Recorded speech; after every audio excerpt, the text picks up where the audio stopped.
오늘 함께 읽은 이 본문의 하박국서는 하나님과 하박국 선지자의 대화로 구성된 성경입니다. 보통 다른 선지서들을 보면 선지자들에 대한 설명과 또 그 역사적인 배경들을 약간이라도 설명하는 것이 일반적인데, 하박국 선지자는 함께 읽은 이 하박국서를 제외한 다른 곳에서는 언급조차 되지 않고, 또 그 하박국 선지자에 대한 가문이나 출생지나 어떤 설명도 없이 그저 이름만 밝혀진 선지자입니다. 또 하박국서가 쓰였던 시대의 역사적 정황이나 또 시대적 상황에 대한 언급이 그렇게 많지 않습니다. 다른 선지서들은 대부분 선지자가 하나님께서 하시는 말씀을 받아서 그 계시의 말씀으로 선포하는 형식으로 기록되어 있는데, 하박국서는 그 진행이 선지자 하박국이 하나님께 드리는 질문과 또 그 질문에 대하여서 하나님께서 답하시는 형식으로 그렇게 진행이 됩니다. 하박국서의 큰 주제는 하박국의 질문과 하나님의 답변 속에 담겨져 있습니다. 하박국 선지자가 하나님께 드리는 질문은 사실 하박국 선지자가 활동했던 그 시대나 지금 시대나 계속해서 끊임없이 이어졌던 질문이고 문제였습니다. 인간이라면 계속해서 던지게 되는 질문이고, 하나님을 직접 믿지 않는다고 하더라도 신의 존재에 대한 궁금증이 있는 모든 사람에게 있을 수 있는 질문입니다. 그 질문은 신이 선하다면 이 세상에 악이 존재하는 이유는 무엇인가? 라는 그런 내용의 질문입니다.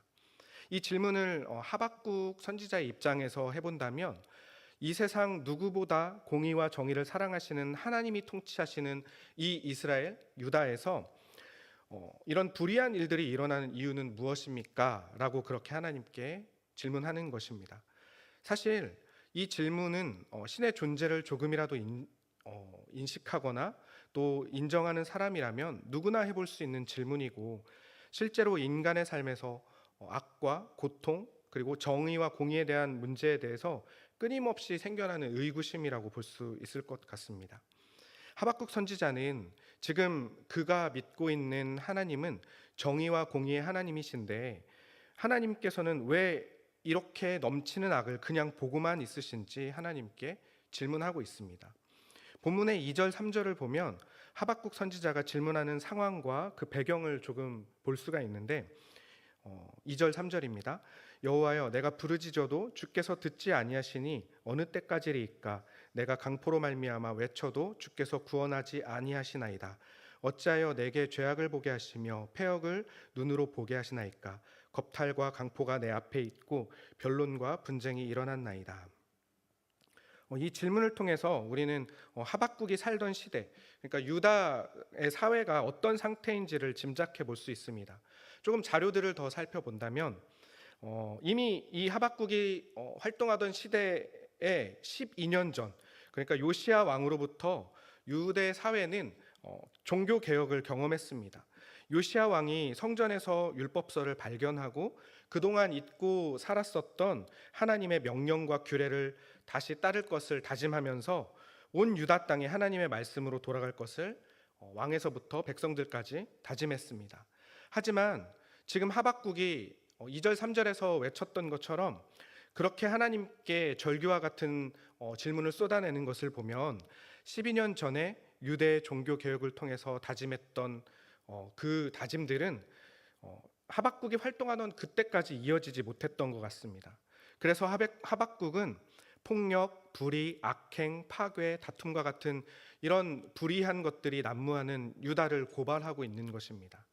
하박국은 법이 무력화되고 정의가 이루어지지 않고 있습니다 하고 탄식하는 것입니다. 이렇게 하박국이 바라보는 유다 사회는 지도자들의 부정과 부조리가 가득했고, 또 하나님의 백성이라고 하는 이스라엘 사람들은 자신의 안전과 이익만을 위해서 살아갔습니다.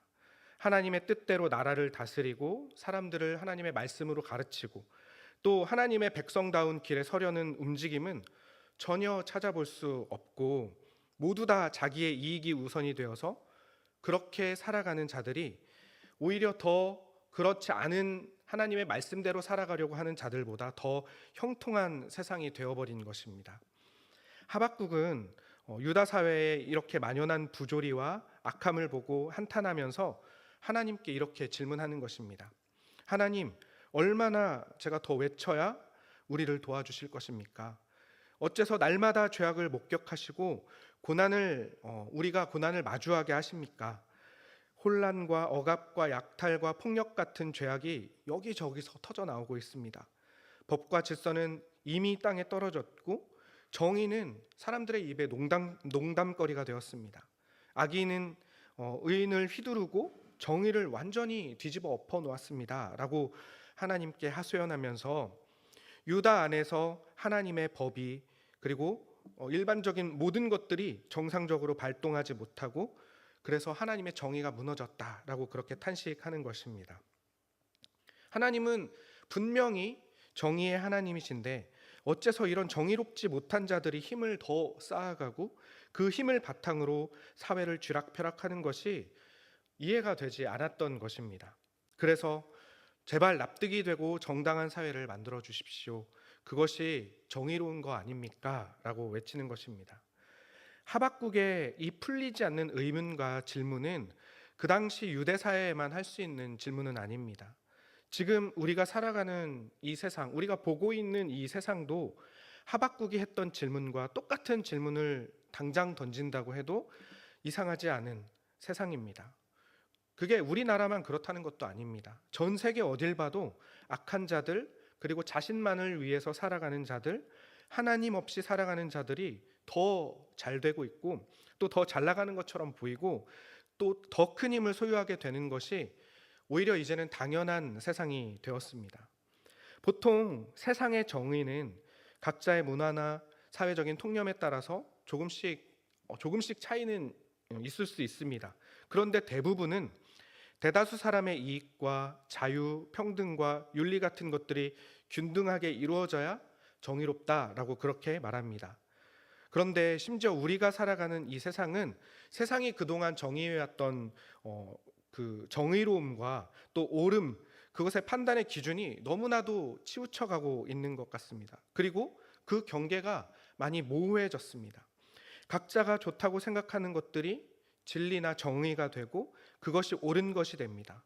그리고 나의 옳음을 위해서 너의 옳음은 옳음이 아니어도 된다라고까지 그렇게 강요합니다.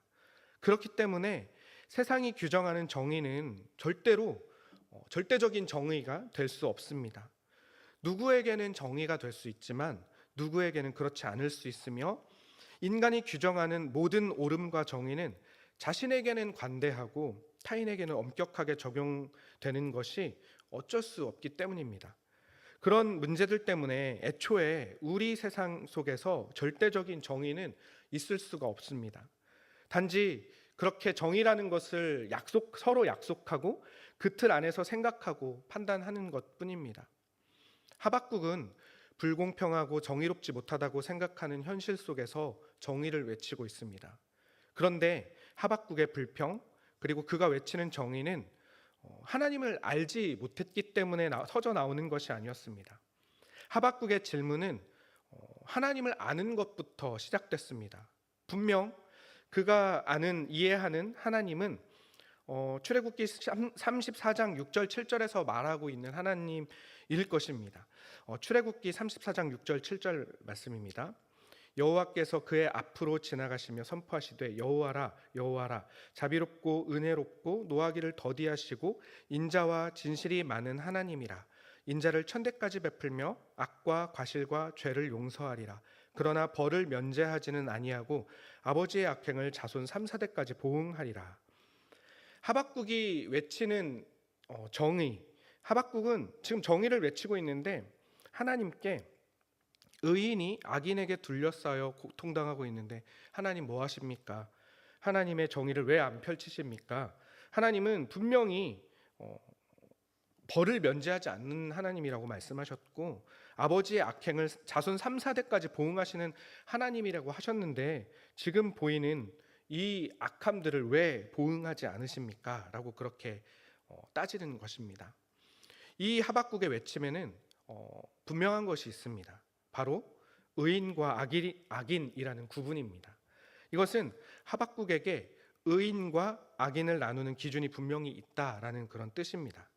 하나님은 자비로우시고 은혜롭고 노하기를 더디하시는 하나님의 성품을 하박국이 잘 알고 있지만, 또 7절에서 말하는 벌을 면제하지 않으시고 악행을 3, 4대까지 보응하시는 하나님도 하박국은 잘 알고 있었습니다. 그래서 하박국은 그 나름대로 이해했던 하나님을 자기 뜻과 생각에 맞는 정의로 끼워 넣은 것입니다. 그리고 하나님의 정의는 이런 것이다 라는 확실한 자기 생각으로 자기 기준에 맞춰서 하나님의 정의가 무엇인지, 왜 그 정의대로 일하지 않으시는지, 도대체 하나님은 왜 이것을 보고 침묵하시는지를 계속 묻고 있는 것입니다. 하박국이 생각하는 그 끼워 맞춘 정의는 무엇인지, 그가 생각하는 의인과 악인의 기준은 무엇인지, 그리고 하나님은 그들을 보고도 왜 침묵하시는지, 침묵하신다면 그 침묵은 하나님의 정의의 형평성이 맞는지에 대한 질문이 계속 꼬리에 꼬리를 물고 이어지는 것입니다. 하박국의 기준으로 봤을 때 우선 의인은 율법을 잘 지키는 자들입니다. 본문의 4절을 보면 이러므로 율법이 해이하고 정의가 전혀 시행되지 못하오니 이는 악인이 의인을 애워쌌으므로 정의가 굳게 행하여 짐이니이다. 하박국의 눈에 율법이 해이해서, 율법이 잘 지켜지지 않아서 정의가 전혀 시행되지 못하고 있다고 말하고 있습니다. 악인이 의인을 애워쌌는데 이것은 정의가 제대로 펼쳐지지 않아서라고도 이야기하고 있습니다. 이 땅에 하나님의 정의가 제대로 펼쳐진다면 율법을 지키지 않는 악인들이 어째서 율법을 잘 지키며 살아가는 의인들에게 고난과 고통을 안겨줄 수 있습니까? 당연히 악인들은 벌 받아야 하고 의인들은 상을 받아야 하는 것 아닙니까? 라는 말과 같습니다. 앞서서 말한 것처럼 하박국은 그 정의를 규정하는 그 하박국의 정의는 그것을 규정하는 것이 자기 생각이었습니다. 세상이 그 규정에 맞게 흘러가는 것, 자기가 생각한 대로의 규정대로 흘러가는 것이 선한 것이고 하나님의 정의가 드러나는 것이라고 생각했습니다. 율법이라는 기준에 합당한 그런 의로운 자들이 그 기준에 미치지 못하는 악한 자들에 의하여서 고통당하고 있다. 이것은 정의가 무너진 것이다. 정의를 무너뜨리는 악인들은 하나님이 심판하셔야 된다. 그런 악인들을 심판하시는 것이 하나님의 정의 아닌가, 이렇게 말하는 것입니다. 어떻게 의인이 악인에 의해 고난받을 수 있는지 이해할 수 없다고 말하는 하박국의 외침은 어쩌면 하나님의 정의를 자기 기준으로 다시 쌓는 것과 같습니다. 물론 율법을 지키지 않는 것, 그리고 부정, 부조리, 억압, 약탈 같은 그런 폭력을 일삼는 자들이 되어도 좋다는 뜻이 절대 아닙니다. 세상에서 말하는 규범과 약속을 따라가면서 살아가는 것 역시 중요합니다. 그런데 그것이 절대적인 기준이 될 수는 없다는 것입니다. 그리고 여기서 하박국이 중요하게 말하고 있는 이 율법이란 것 자체도 절대적인 기준이 될 수가 없습니다.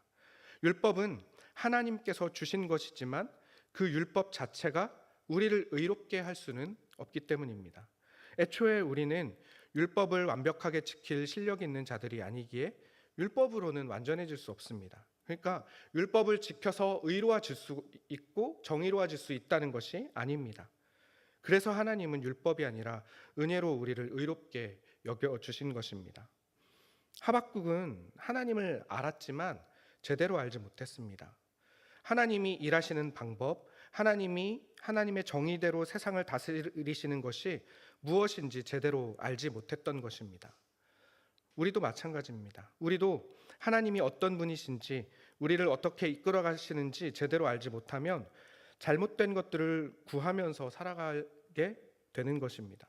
하나님을 제대로 알지 못한다면, 예를 들어서 고난을 악한 것으로만, 그리고 피해야 할 것으로만, 없애야 할 것으로만 알고 그것을 치워달라고만 매달리고 기도할 것입니다. 그리고 열심히 살아갈 테니 열심히 산 것에 대한 복을 허락해 주십시오. 내가 이것만 있으면 잘 살 수 있을 것 같습니다. 이렇게 기도할 것입니다. 그리고 아무런 일도 일어나지 않도록 해달라고 하고 그렇게 사는 것이 정말 평안한 삶인 것 같습니다. 라고 말할 것입니다. 하나님이 어떤 분이신지 제대로 알지 못하고 우리를 향한 하나님의 뜻이 어떤 것인지 알지 못하기에 그렇게 말하고 생각하고 살아가는 것입니다. 하지만 하나님은 하박국이 이해하는 정의와는 또 다른 생각, 방법으로 하나님의 정의를 이루실 것을 계속해서 말씀하십니다. 하박국이 생각했던 정의를 이루는 방법과 완전히 다른 방식으로 역사를 이끌어 가실 것을 보여주십니다.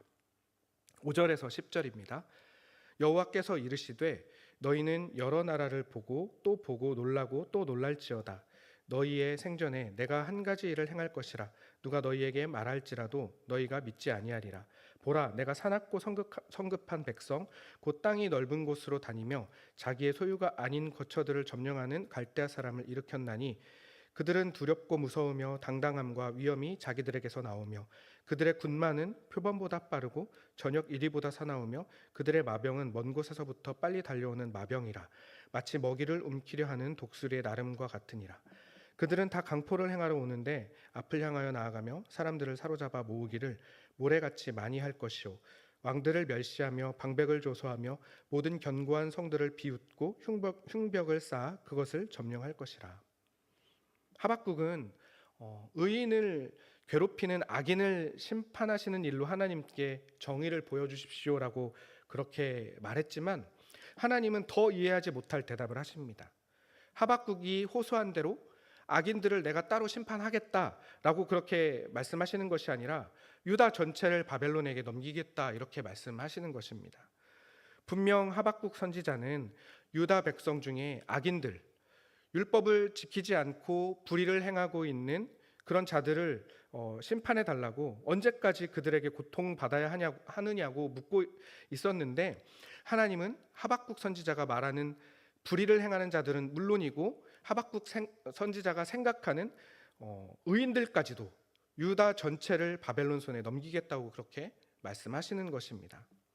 바벨론은 하박국이 그렇게 외쳤던 유다 안에 있던 악인들보다 더 강포하고 과격하고 악랄한 자들이었습니다. 그들은 빼앗기 위해서 남의 생활 터전을 짓밟고 또 더 빼앗기 위해서 온 땅을 돌아다니는 자들이라고 말씀에서 설명하고 있습니다. 이것은 단순히 비유나 여러 나라의 이야기가 아니라 실제로 바벨론 제국이 그렇게 주변 국가들을 빠르게 무너뜨리면서 정복해 나아갔던 사실은 역사에도 우리가 배우는 그런 세계적인 역사에도 나타나고 있습니다. 하박국은 의인들을 괴롭히는 강포한 악인들로 인하여서 정의와 공의가 무너진 유다를 한탄했지만 그보다 더 강포하고 불의한 악인 바벨론이 유다를 망하게 할 것을 듣게 되었습니다. 하박국을 분노하게 한 그 유다 안에 있던 악인들보다 더 강력한 악이 찾아와 그들을 망하게 할 것이라는 뜻입니다.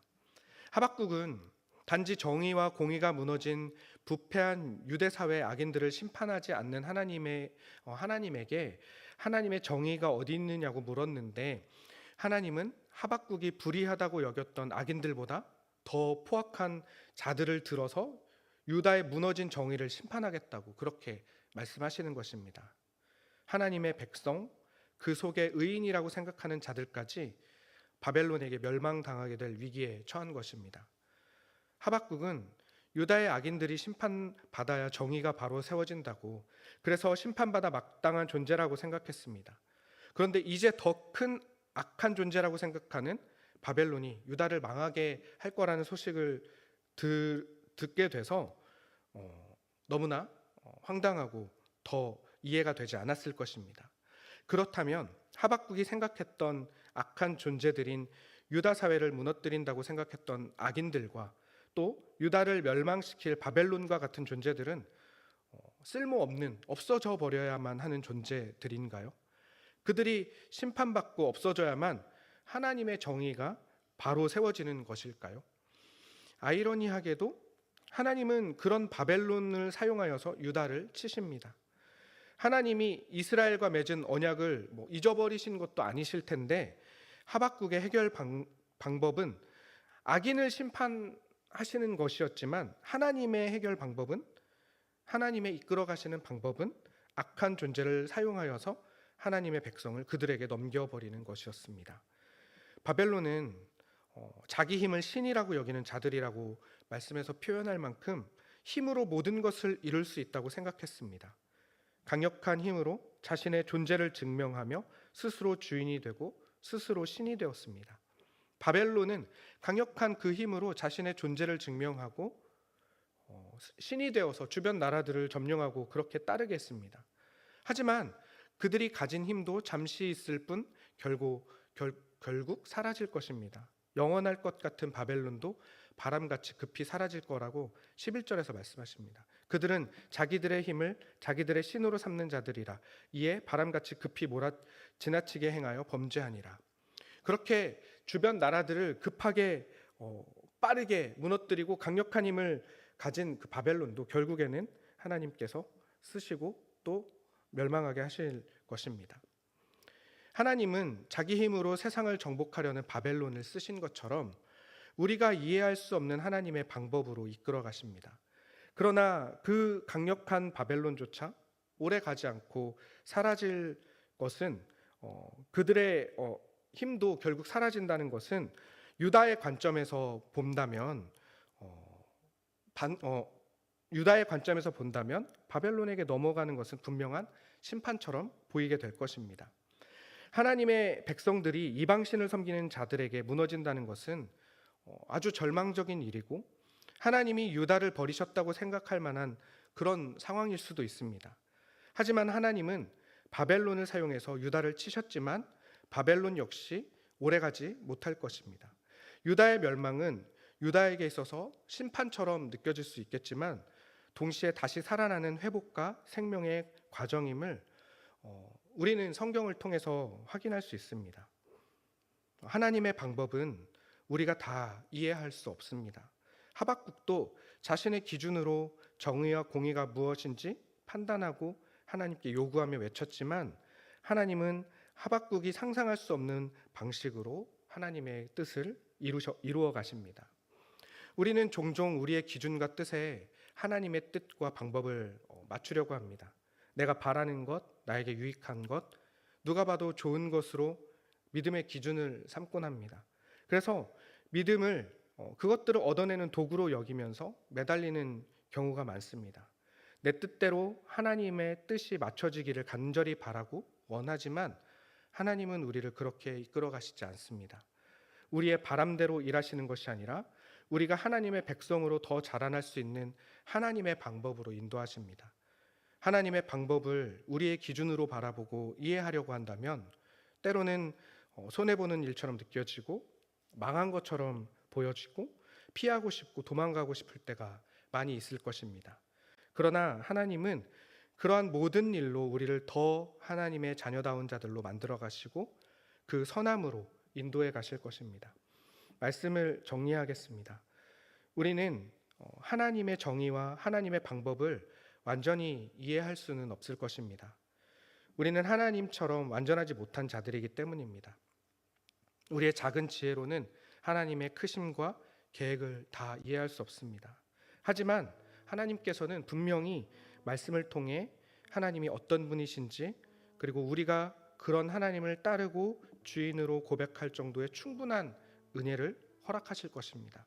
분명한 것은 하나님은 우리의 약함과 실패 또 이해하지 못했던 모든 상황까지도 사용하셔서 하나님의 선을 이루신다는 사실입니다. 우리가 자주 고백하는 로마서 8장 28절에서 하나님을 사랑하는 자, 곧 그의 뜻대로 부르심을 입은 자들에게는 모든 것이 합력하여 선을 이루느니라 라고 말씀하신 것처럼 우리 하나님은 모든 것으로 하나님의 선을 이루십니다. 하나님은 세상을 만드신 분이시기 때문에 세상의 도덕적 통념이나 법으로 가둬둘 수 없는 분입니다.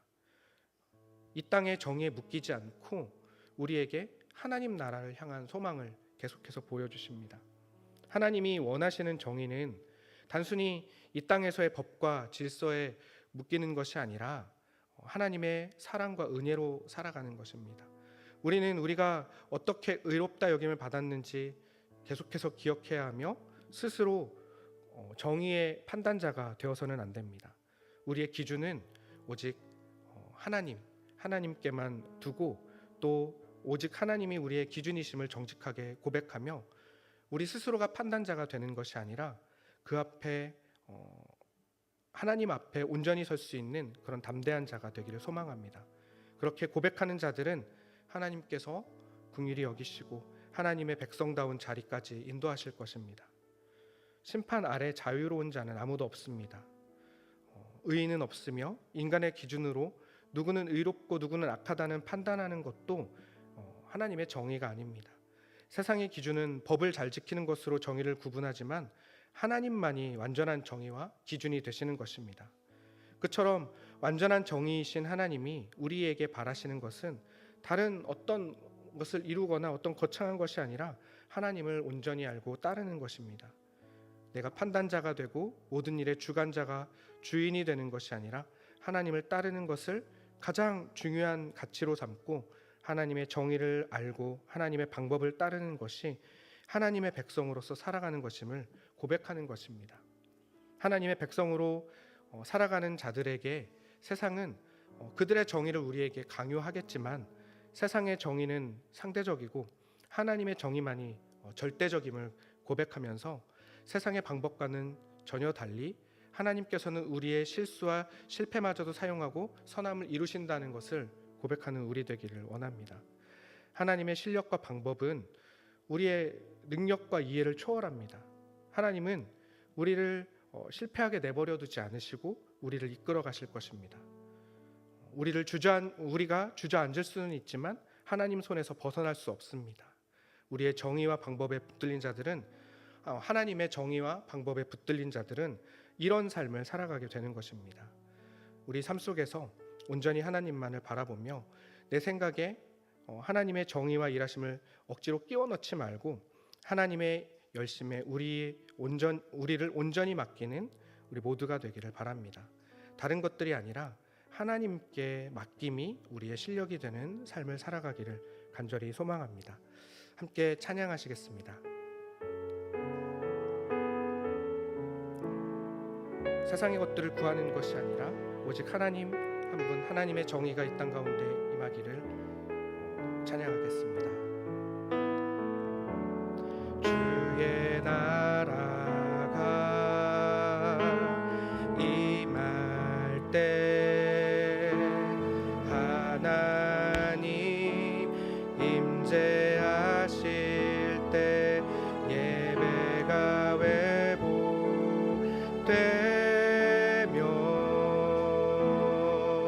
기적은 일어나네.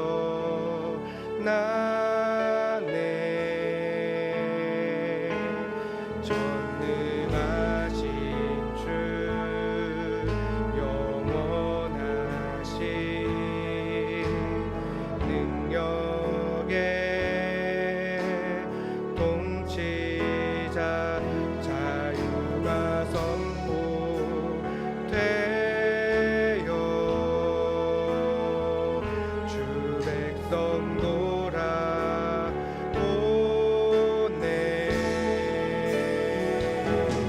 하나님 나라 임하소서.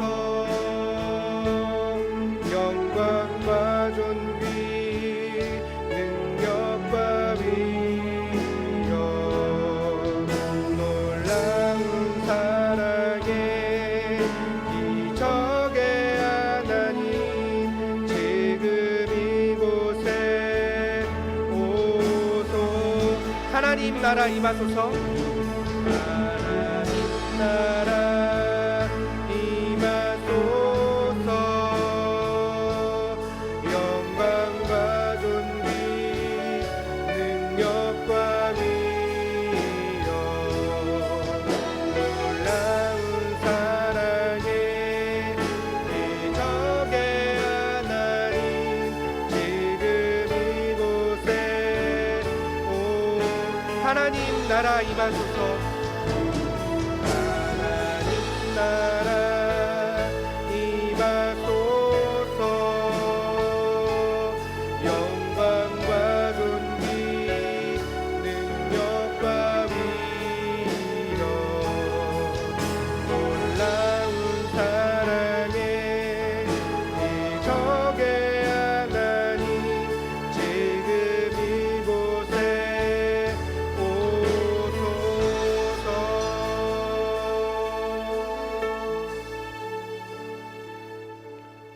하나님 아버지, 각자의 옳음 또 각자의 정의로 세상의 모든 것들을 판단하고 마치 내가 주인인 것처럼 살아가는 이 세상 속에서 우리 하나님만이 우리의 정의이시고 그 정의로 우리를 하나님의 자녀로 삼아주시며 인도해 가신다는 것을 고백합니다. 그 인도하심의 방법이 우리가 다 이해할 수 없을지라도 언제나 하나님은 선하시며 완전하신 것 또한 믿습니다. 우리의 모든 약함과 실패까지도 하나님의 선하신 뜻대로 사용하여 주시고 하나님의 정의를 이 땅 가운데 세우시며 이루시는 그 하나님을 우리가 온전히 더 알게 하여 주시옵소서. 감사드리며 예수님의 이름으로 기도드립니다. 아멘. 하늘에 계신 우리 아버지여, 이름이 거룩히 여김을 받으시오며 나라에 임하옵시며 뜻이 하늘에서 이루어진 것 같이 땅에서도 이루어지이다.